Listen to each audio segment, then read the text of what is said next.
What's good? It's your boy Zachary Carroll, aka Pastor Z. And I am Chrisanne Carroll. Welcome back to our channel where we help you apply the Bible to all of life's craziness. Recently, there is a very famous pastor named Jamal Bryant. I believe he pastors in, I believe it's Atlanta. I'm not sure if it isn't. I'll put it on screen, the correction. But he was recently at the United Negro College Fund banquet, and he showed up with his wife, and there's this issue with what she was wearing. Now I don't have to do this type of topic by myself. Now I have my very own wife that we can talk about these things. I did take a picture of the or screenshot of the dress. So, babe, what is your first impression? Bryant? Huh? Is that Jamal? That's Jamal Bryant and his wife, Karri. So first impressions of the dress, Lady Carol. Lady Carol. It's an extravagant dress. It's a nice dress. I like it. Oh, can you hear me better now? Sorry. Yeah. I think it's a beautiful dress. I do. I think the piece at the bottom is real like fussy and everything. It's real like, yeah, it's a nice dress. Like, I understand people are. Hey guys, you are hearing my initial reaction to Karri's dress, and while that is my initial reaction, and obviously there's more, right? I'm cutting it short here. I had time to look at the dress and really stew in it and really stare at it, and it started shape shifting.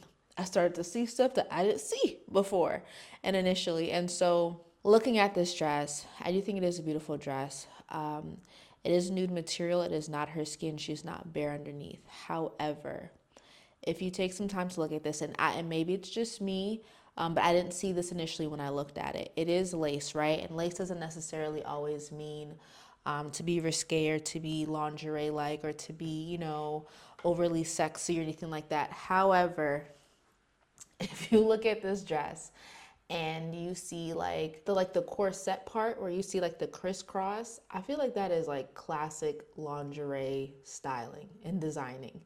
And then if you see look at her crotch area, how the lines are going out and it's like darkened there, it basically looks like she has on a little piece of underwear. Like if you're looking at this picture on your phone or your iPad or whatever, like if you back up a little bit and you look real fast, bro, like it does look like, to be fair, it does look like it is her bare skin. And it's not just that, because we know that it's not her bare skin, but the point is that like the design of the dress, other than the fancy fussy lower leg part and everything, it looks like she's wearing lingerie. It looks like I'm watching your wife walk down wherever she's walking down in lingerie with a big old piece of material at the end. Fussy is a beautiful piece. It makes it extravagant and everything, but the rest of the dress does look like lingerie, and it does look like she has nothing underneath it, not because of its nude, but because the dress looks like lingerie. Does that make sense? And that's just what it is. And so the cleavage part, and then the fact that it looks like lingerie, it does make for a very immodest dress. What is the kind of goal of the nude fashion choice? What is the point of it? Is because there are some people that argue that that's why like nude is used. It's used to give an illusion that you're a little more revealed than you actually are. So it's a way to show not only more of your body without actually showing your body, and kind of the intention behind doing it nude, like wearing a color that perfectly matches your skin tone, is to show more skin, or is to show more skin without showing more skin. And so I get what you're saying. Yeah. He asked, what is the point of the nude material, the nude over nude underneath the black? And yes, right, it can be used sometimes, definitely 100%, to mimic the skin color of a woman and look like, there's nothing on underneath. However, that is still or those two materials are still a material combo, if you will, color and material combo that is used on dresses that are not designed for the purpose of looking like bare skin. And I'll show a picture here. And you can see on this picture that, there's some modesty to be added to this dress, if you will, right? We can take this mesh part out and we can just, put material over there so it's not showing a bust in any kind of way. We can lower the leg slit for sure. But other than that, this is a nude material underneath a black mesh, black lace, black, beaded material, if you will, where it's see-through. And this is not giving risque. This is not giving, ooh, look, I'm naked underneath. Ooh, look, this is, me looking all, sexy and all that stuff. No, it's just the color combo and the material combo. And it does make for a beautiful dress. And so at the end of the day, it comes down to the designer. What did the designer intend for the dress to appear as? Did he want there to be an illusion that she's naked underneath? And he can do that. Did he want to just be, oh my gosh, I love this material combo and this color combo? Bet, but let's do it like this, and let's do it in a modest way where it's not like, trying to emphasize a matching skin tone because she's not wearing nothing underneath. Design. Does that make sense? Like, it all comes down to the designer as to what he intends for this dress to communicate, this dress to look like, this dress to appear as. And then obviously at the end of the day, it comes down to the woman that chooses to buy it and wear it or not. So all in all, yes. And again, let's get back to the video. Yeah. Kind of So thing. I think that's kind there is an effect without intention. There can be. Now, there can be people who actually are wearing things to look more sexy, look more provocative. They're actually intending to do that. And then there's the other side where you're just this. I just like the dress. I like the way it looks on me, and it makes me feel pretty. And this is just what I decided to wear today. Yeah. I think when I did look at the dress, kind of, maybe the first time I saw it, I was like, oh, it's a little tight. It is. There's cleavage. And then the cleavage, I do think that's a good bit of cleavage.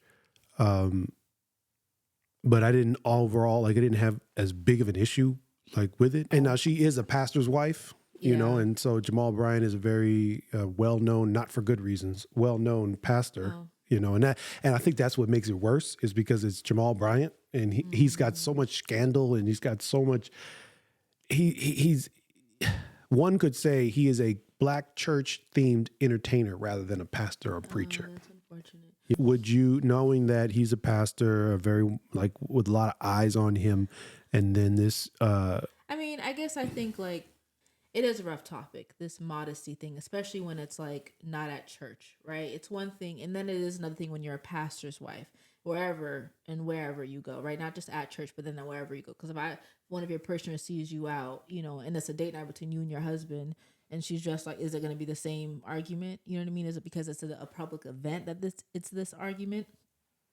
As well as being a pastor's wife, but it's going to be more scrutiny on her than just one of her parishioners, just one of their parishioners, right? Although it should be on everybody. That's a good point. Because if we're all ambassadors of God and we're all trying to follow this Bible and follow these teachings and become more like Christ and embody him more, than that modesty, encouragement, if you will, is on everybody. Right. You know what I'm saying? And yes, her as an example, she's supposed to be the leader in that, and you know what I mean? And I get that, but it is a tough conversation when we're talking about modesty, because I guess one of the points is that because it's nude, it's supposed to be more revealing than it actually is, being that it not being as revealing because it's actually a material and it's not actually her bare body, but that being an argument, which I get, but at the same time, I don't know, it's just, that makes it so tough. And they're not at a church event, and she is a church wife, a pastor's wife. Um, Some people would describe it like that. They don't call it, but you the wife of the church. church wife. Yeah, you have some kind of responsibility to everybody in the church Yeah, because no, you're the honestly, wife of the the pastor. pastor, yeah. And what you had made a great point that this modesty standard shouldn't be placed on her and not everybody else simply because Oh, she is the pastor's wife. yeah. There are scriptures talking about wives of leaders in the church. Yes. And so we're going to go through that. I don't Yes. know if modesty is actually listed. However, when it does talk about your outward appearance, Paul was talking to women, Right. period. So whatever standard we're placing on her or any pastor's wife or Yeah. you or any other women in our church, it should apply to all. All women, not just a married woman or a pastor's wife. Right. 1 Timothy 2:9. Likewise, I want women to adorn themselves with proper clothing, modestly and discreetly, not with braided hair and gold or pearls or expensive apparel, but rather by means of good works, as is proper for women making a claim to godliness. Likewise, I want women to adorn themselves with proper clothing, modestly and discreetly. So, modestly and discreetly are what adjectives of clothing, Let's- of proper clothing? Because immediately there, I do say that the cleavage, and not to say that it was really a big question, but I think when we talk about, modesty is I think growing up as a woman, it always sucked to like be told, or like as a kid, as a little girl, always sucked to be told like, don't put that on, or take that off because this man is coming over, or go change because this man is coming over. Especially as like a little kid, because it felt like I had to control myself, or I had to change what I was wearing to control a man. You know what I mean? As if we allow men to be animalistic. And for what I understand, like that's, I guess, the toxicity of like purity culture or modesty culture or some culture or something like that. I am not very well versed in the broad churchy cultural things. I feel like most of the time I'll pick up on it, but I didn't realize there was a whole culture behind it, if you will. So, and not to say that, I believe like, oh yeah, it's just have all the cleavage out and everything. Like definitely not.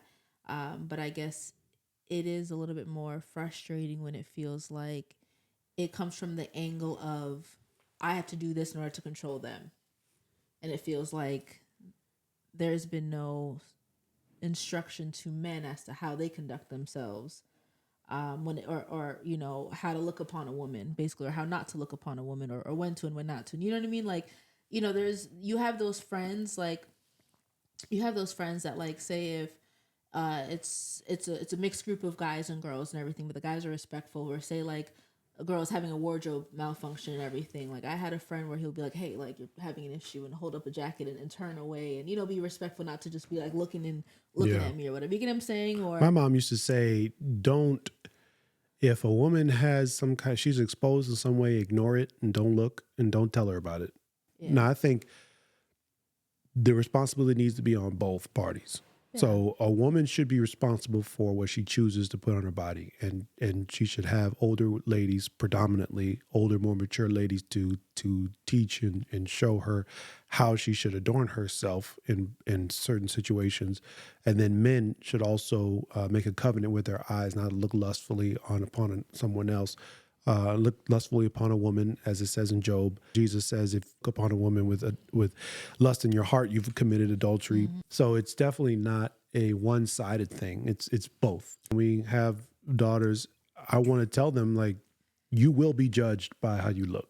Unfortunately. That's just life. So if you don't want to be looked a certain way, I think I heard this from somewhere. It's like you should dress the way you want to be addressed, and Yeah. it's just. If you don't want to be judged a certain way, it does take into account how you dress. And I think there is a balance between self-expression and feeling Modesty, beautiful for sure. and modesty. Yeah, like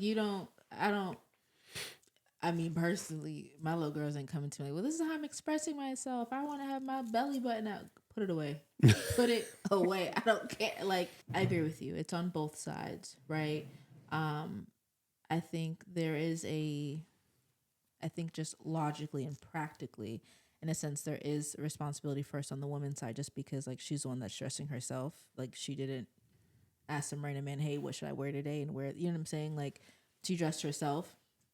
But to your point and everything, there is biblical instructions to men as to how they should conduct themselves, how they should use their eyes and all that stuff. And so I think that's where men's responsibility comes in as well and everything. Because I also think that in terms of your, dress how you would like to be addressed,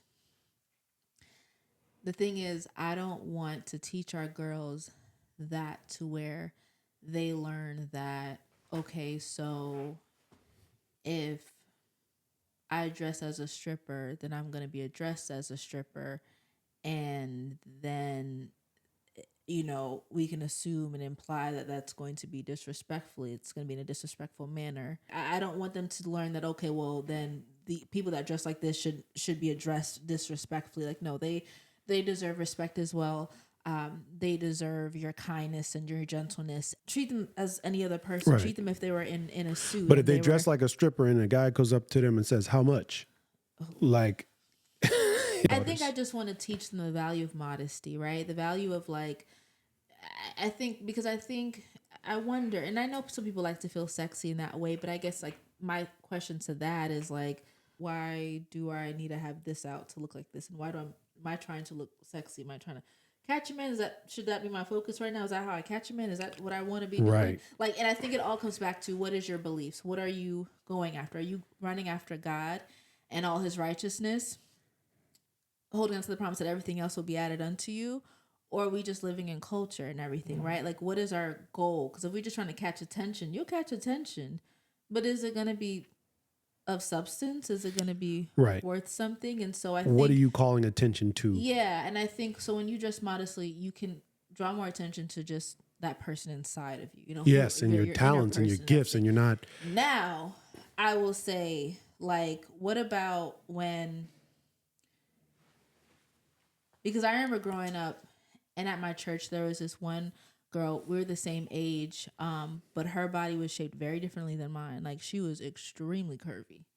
And she was young, and her dad used to have her in, like, 2 sizes too big for her, basically, just so it's not tight and everything, right? And so it's like, well, what's too tight? What's form-fitting but okay, and then what's too tight? Or because, like, if my body's my body, I can't change my body. Do I just now only wear clothes that falls over me? And maybe that's the case, because I think seeing from this picture, she is, she's curvy, right? She's curvy. And so I guess I then have the question of, okay, I've worn dresses to church, but what about when I wear like my pants and my shirt's tucked in, right? And my pants are fitting, you know what I mean? And so, like, is that too form fitting? Is that too tight? Is that too, finding modesty? And I've had that question for myself as well. And, personally, I've gained some weight, so some things fit a little tighter than originally and stuff. And so there's that. And there's, it's just a matter of like getting new clothes and stuff like that. But like even today, I wore these high waist pants. I tucked my shirt. I was going to tuck my shirt in at first because I didn't have the jacket on, but I wanted to kind of cover up my bottom and everything just to not bring attention to it, because my shirt was going to be untucked or tucked at first. And so you would just see it. So I'm like, okay, let me untuck it, just have it over it. And then I found the jacket. I'm like, okay, perfect. The jacket's going to go over my bottom, and then I can just tuck it, so at least in the front it has that look of a tucked shirt. My question to you would be, why did you go through that mental process, and why did you, like, what was driving your decision making on tucking your shirt? I wanted to be modest, and I didn't tucking my shirt or not tucking my shirt. Basically, well, I mean, this whole what you just went through, like, so what it was was driving a matter of wanting to be modest, not wanting to and draw attention to myself in a way where like, oh, look at her body and because there's some features on my body, and so I don't want to accentuate them and everything, and and draw unnecessary attention to them, and And then again, I am the pastor's wife, so it's like, okay, like, you know, everybody's gonna be looking at me and da da da da da and stuff, and you know, so partially it was that feeling of, because of my position or role or what I married, who I married, you know what I mean? So that role. Well, what do you do if you just have a body? Am I supposed to wear Yeah. like big old pants all the time? I think there is ultimately ladies, You get what I'm saying? mature ladies teaching the younger ladies about what's appropriate, what's not appropriate is the best. Yeah. I can't tell you or any woman, like, you know, I can say, hey, you know, you've had a couple of dresses that you've shown me, and I'm like, nah, nah, we ain't doing that. Which ones? And then, you know, I think you're the only one that I could have this discussion with as my wife, because you're the only one that, like, I'm responsible for, you know, you. Oh, and in then, terms of saying like, baby, I don't think you should wear that or something like that. yeah. For sure. So I would say like if she is a close girlfriend, tell her and like Oh, say yeah. like, hey, If there's a I lady don't know in the if this is church, a malfunction, you know, I'm gonna maybe send you. I'm gonna tell her send about it. the or other da-da-da. ladies. If she has no friends there and you're the closest thing to a friend that she has, and I think preface before like, hey, I noticed this thing. I just wanted to let you know. I thought maybe it was a wardrobe malfunction. If you know, just Nah, there's always a woman. FYI. No, guys, know what? I Even tell if you you're not guys, don't ever friends. correct a woman on her dress, especially in church. There's always a lady. There's always an What older am I lady. thinking about at church? Actually, Okay, well, in I don't know church, why, but I was out thinking of about it if church, you're just out and I about. think men, if unless Like she's your wife or your daughters, just don't do it. Just you can talk to your wife, husbands, talk to your wives, or if whatever, or at the end of the day, you just let it go. Pastor Z.